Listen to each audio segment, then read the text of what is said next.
clases de formulación de plaguicidas, como veníamos trabajando.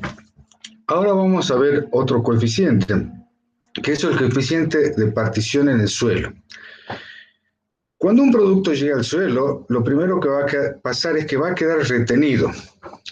La retención, en mayor o menor medida, va a depender de un coeficiente que vamos a llamar coeficiente de absorción en materia orgánica, KOC. Este KOC lo que significa, lo podemos ver acá en este boletín técnico que veníamos siguiendo, el valor que tiene de 1400, es decir, que es un producto que tiene una leve movilidad en el suelo.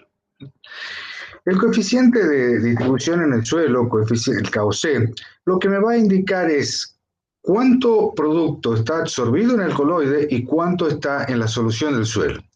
Por lo tanto, si vemos la fórmula, cuando mayor sea el valor, más producto está absorbido en el suelo. Ahora bien, para su actividad biocida, nosotros necesitaríamos que el producto esté en el agua del suelo, que se esté moviendo en el agua del suelo, ya que los productos, en su gran mayoría, van a penetrar en la planta por flujo masal.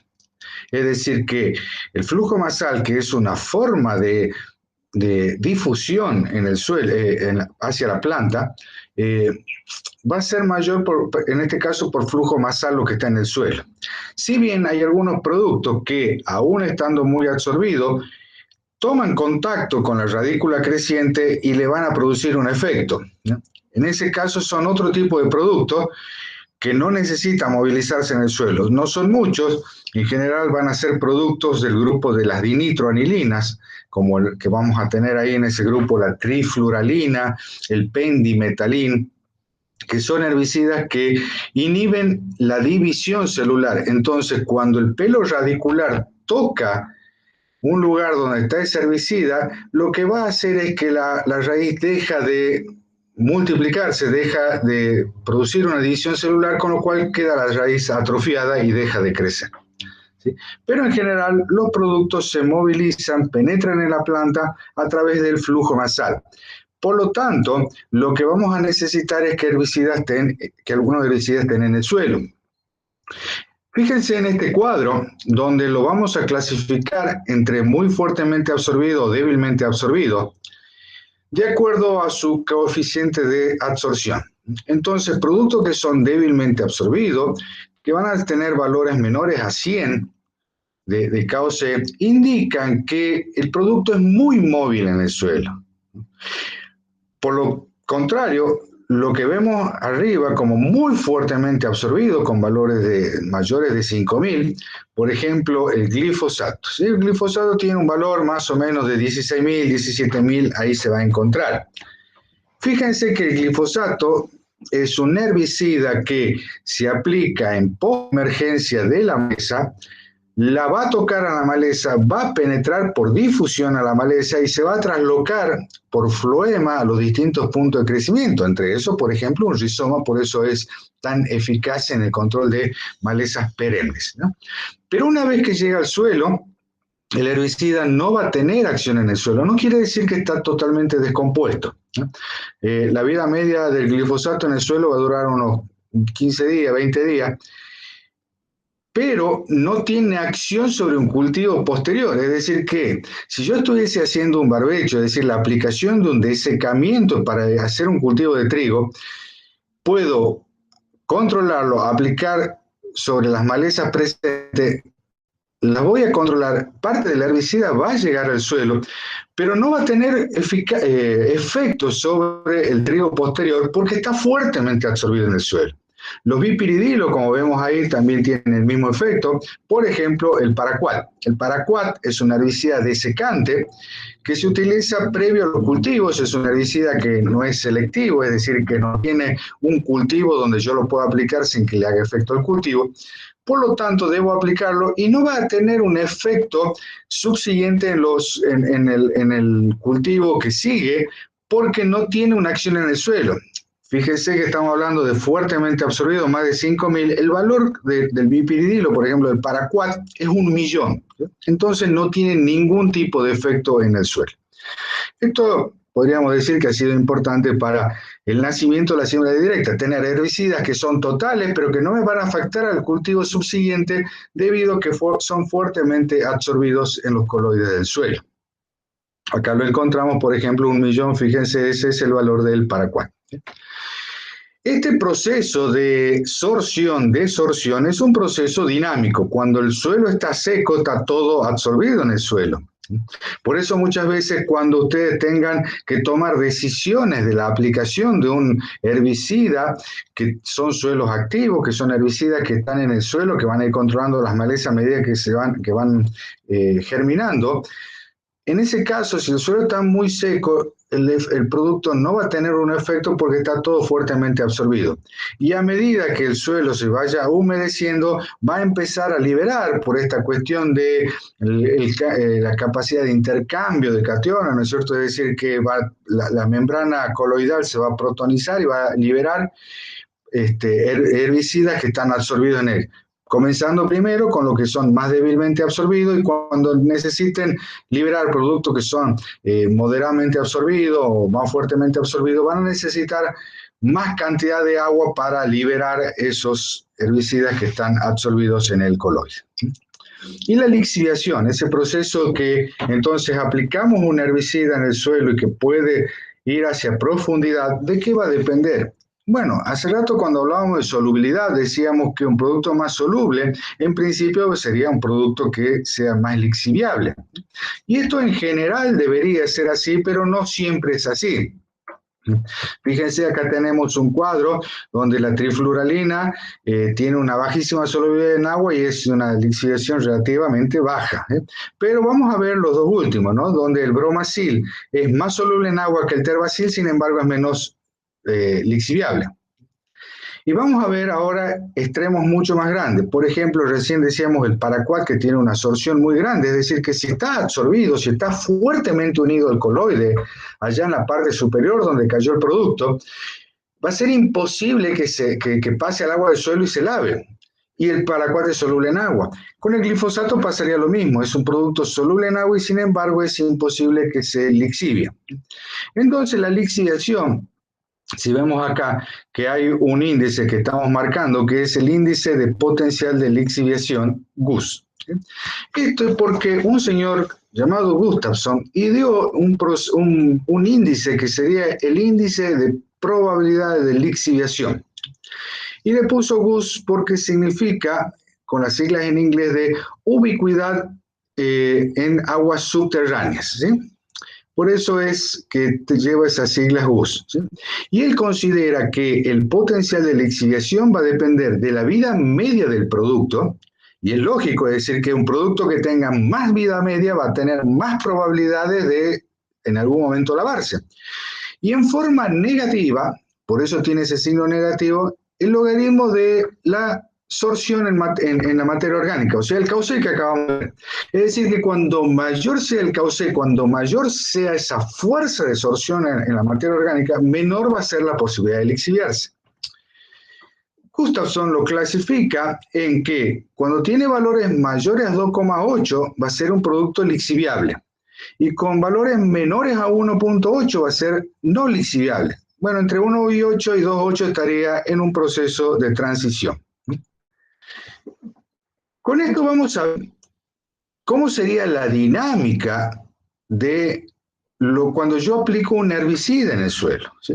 Entonces yo tengo una entrada que va a ser ese herbicida que está ingresando en un ambiente determinado, constituido por un clima. Los climas son diferentes, habrá lugares que llueve 500 milímetros y hay lugares que llueve 1300 milímetros.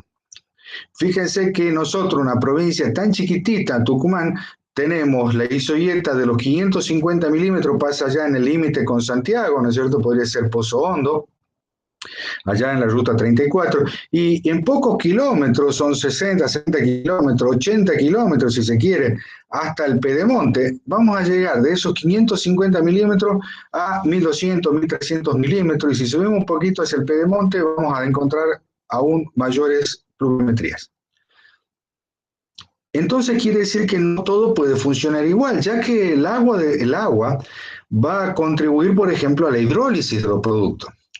Por otro lado, tenemos plantas y microorganismos, es decir, que una planta puede absorber el producto y morir, pero ya está absorbiendo producto, es decir, lo está sacando del suelo. Puede ser plantas que sean tolerantes al herbicida, es decir, nosotros tenemos cultivos, recién veíamos un metsulfurón con amplia capacidad de movilidad, es un herbicida que se usa selectivamente en el cultivo de trigo. Entonces yo lo aplico sobre el cultivo de trigo, pero no le va a hacer ningún efecto al trigo. Es decir, que el trigo lo que va a tener es la capacidad de absorberlo y a partir de unas oxidasas que se llaman oxidasa P450, son unas oxidasas, lo van a terminar de degradar al producto, por lo tanto lo extrajeron del suelo y lo degradaron. Por otro lado, tenemos suelo con distintos microorganismos, distinta cantidad de microorganismos. Esto está muy asociado a la materia orgánica del suelo. Cuando más materia orgánica del suelo, seguramente tendremos más cantidad de microorganismos. Bien, esos microorganismos, muchos de ellos lo toman a los productos químicos, los plaguicidas, como fuente carbonada. No le hacen ningún efecto y entonces se alimentan a partir de ello y lo van a terminar degradando.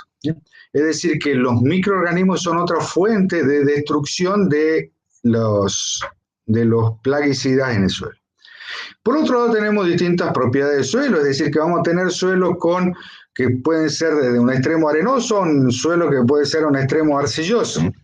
Entonces, volvamos a la provincia de Tucumán. Nuestra provincia es tan chiquita, ¿no es cierto? Tiene un río en el medio, el río Salí, todos los ríos corren de este a oeste, perdón, de oeste a este, viniendo de la montaña. Es decir, que el origen de los suelos en toda la parte al oeste del río Salí, vamos a ver que son suelos aluvionales, ¿no es cierto? Es decir, con predominancia de una textura gruesa, suelos arenosos, franco-arenosos, que van a tener mucha capacidad de percolación.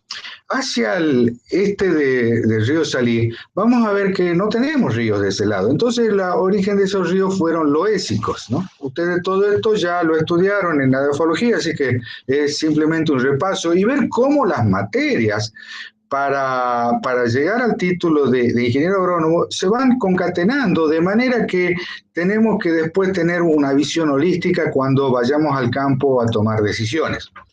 Bien, ese suelo que en el este entonces va a ser loésico, pueden tener textura un poco más pesada, que no van a permitir tanta percolación. Por otro lado, tenemos dentro de Tucumán una parte que llamamos la llanura deprimida, ¿no es cierto? Que sería la zona de Famayá y después la zona de Leales. Esa llanura deprimida que va a ser partida por el río Salí hacia el oeste es no salina y hacia el este, porque no ha sido lavada, es una zona salina. Entonces quiere decir que tenemos distintos pH, con lo cual la acción o la degradación de los herbicidas va a ser diferente de acuerdo al pH del suelo.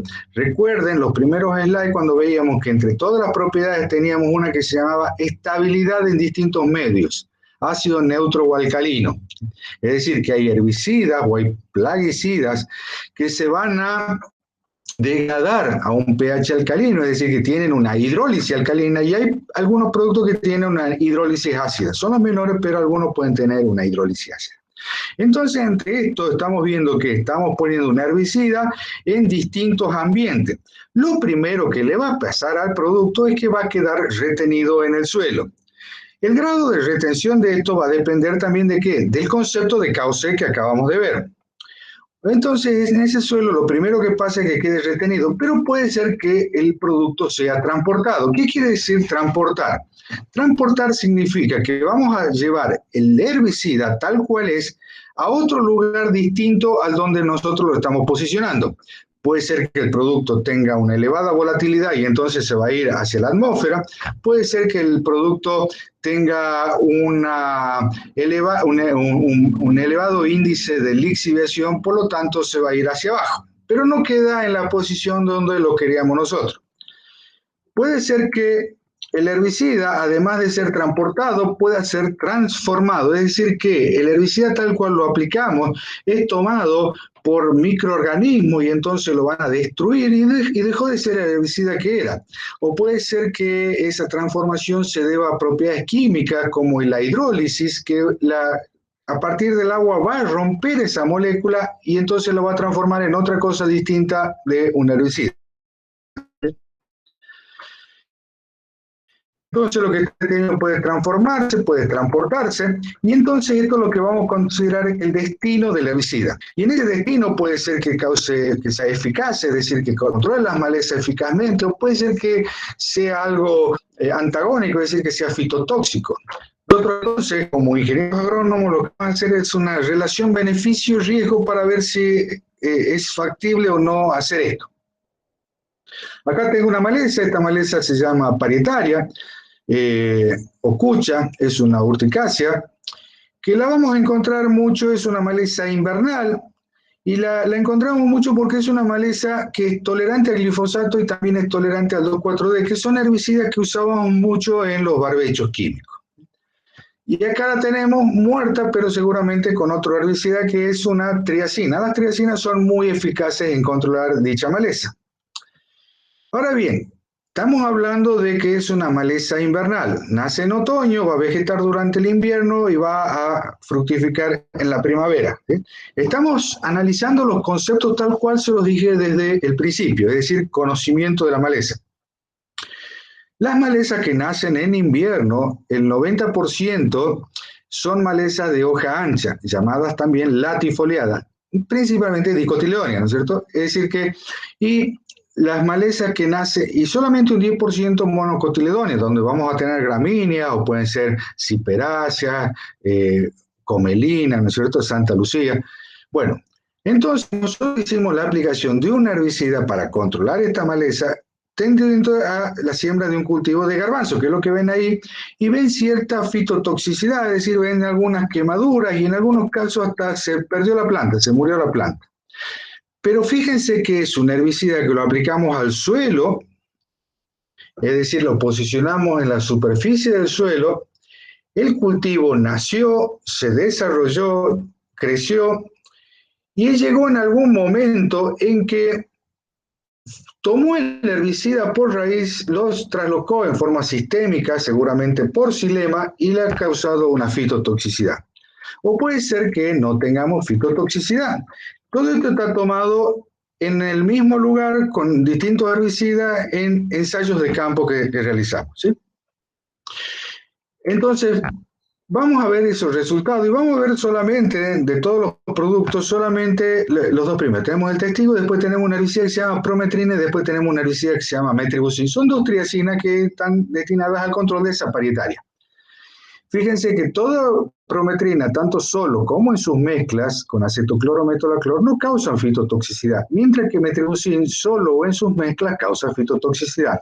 Vamos a poner un valor de referencia, porque necesitamos tener un valor de referencia que nos indique qué consideramos fitotoxicidad, porque alguna fitotoxicidad podríamos aceptar. Recuerden la última porción, el balance beneficio-riesgo que estamos haciendo. Es decir, que en el balance alguna fitotoxicidad podemos soportar mientras que el control sea eficaz. Bueno, vamos a soportar en esta escala de 1 a 9, vamos a soportar los valores que sean menores de 2. Todo valor menor de 2 lo vamos a soportar. 9 sería muerte de la planta, ¿no? Acá vamos a soportar todos los valores menores de 2. Significa que con un valor de fitotoxicidad menor de 2, la planta no va a demostrar disminuciones significativas de los rendimientos.